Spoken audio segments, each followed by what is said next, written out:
The only thing I'd like to add real quickly in regards to this is the regulatory issue. And be quite honest, that is something that worries me and honestly keeps me up at night a little bit, especially in the US, but more so with our Western allies in Europe in terms of overregulation,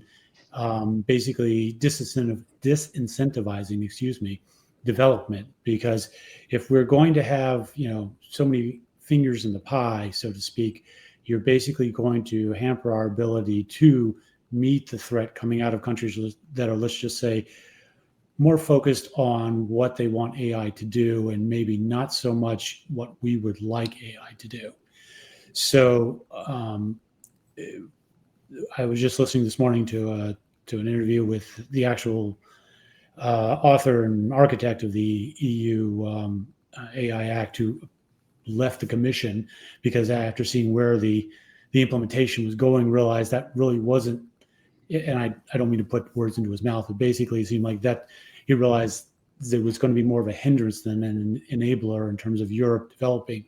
things like foundational AI models. I think there's one in Europe, and there's